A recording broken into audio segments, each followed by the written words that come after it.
नमस्कार शिक्षणप्रेमी मित्रांनो, मी डॉक्टर रमेश चौधरी. शिक्षण सखा या यूट्यूब चॅनलवर आपले हार्दिक स्वागत. एक अपडेट आपल्या सर्वांसाठी मी देणार आहे. महाराष्ट्र शिक्षक पात्रता परीक्षा 2025 म्हणजेच महा-TET 2025 या संदर्भात अपडेट आहे. महाराष्ट्र राज्य परीक्षा परिषद पुणे यांच्यामार्फत हे प्रसिद्धी निवेदन आहे की शासन निर्णय दिनांक 23 ऑगस्ट 2013 अन्वये महाराष्ट्र शासनाच्या वतीने महाराष्ट्र राज्य परीक्षा परिषद पुणे या कार्यालयामार्फत महाराष्ट्र शिक्षक पात्रता परीक्षा म्हणजेच TET 2025 परीक्षेचं आयोजन रविवारी दिनांक 23/11/2025 रोजी करण्यात आलं होतं. तर महाराष्ट्र शिक्षक पात्रता महा-TET 2025च्या पेपर 1 आणि पेपर 2ची अंतरिम म्हणजे तात्पुरती उत्तरसूची महाराष्ट्र राज्य परीक्षा परिषदेच्या mahatet.in या अधिकृत संकेतस्थळावर दिनांक 19/12/2000 रोजी प्रसिद्ध करण्यात आलेली आहे. या परीक्षेसाठी ज्यांनी अर्ज केला असेल त्यांनी परीक्षा दिली असेल अशा सर्व परीक्षार्थींनी पेपर 1 व 2 बाबत प्रश्नपत्रिकेतील कोणत्याही प्रश्नाबाबत किंवा पर्यायी उत्तराबाबत जर काही त्रुटी किंवा आक्षेप असतील तर ते 19/12/2025 ते 27/12/2025 अखेरपर्यंत हे पाठवता येतील. सदर आक्षेप आणि त्रुटी याबाबतचं निवेदन पुराव्यासह mahatet.in या संकेतस्थळावर परीक्षार्थींच्या लॉगिनमध्ये उपलब्ध करून देण्यात आलेल्या आक्षेप नोंदणी या लिंकद्वारे परीक्षा परिषदेकडे पाठवता येईल. आक्षेपाबाबत लेखी निवेदन समक्ष टपालाने ईमेलद्वारे पाठवल्यास त्याचा विचार केला जाणार नाही. ही महत्त्वपूर्ण अपडेट आहे.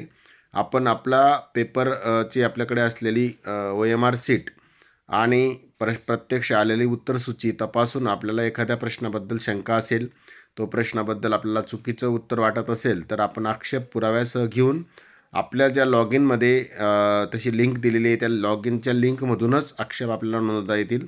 आपण कोणत्याही प्रकारे टपालाने किंवा ईमेलद्वारे किंवा समक्ष लेखी निवेदन ते पाठवता येणार नाही. हे महत्त्वपूर्ण अपडेट आहे.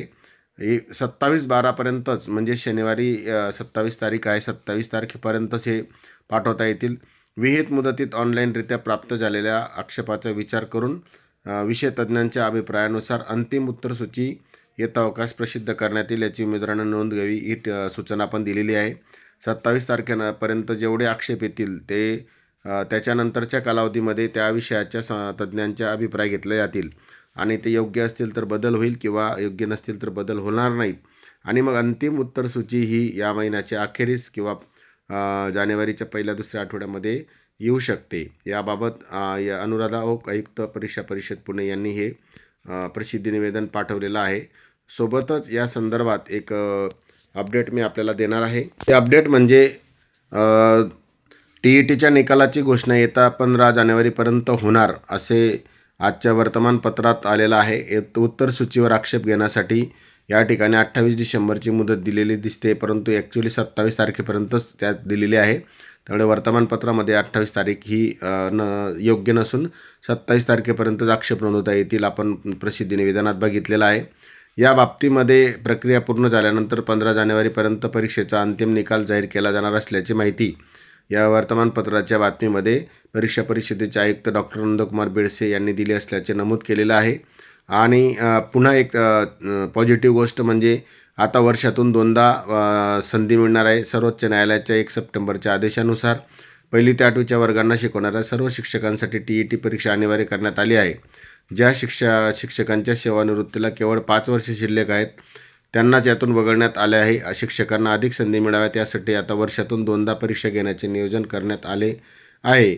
यानुसार पहिली परीक्षा जूनमध्ये आणि दुसरी नोव्हेंबरमध्ये घेतली जाणार आहे.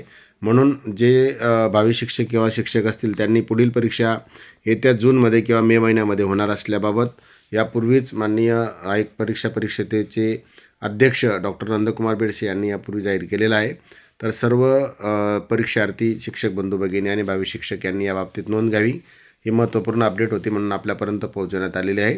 आपण आतापर्यंत चॅनलला व्हिडिओ पाहिला असेल तर लाईक करा, सबस्क्राईब करा आणि कमेंट्स करा.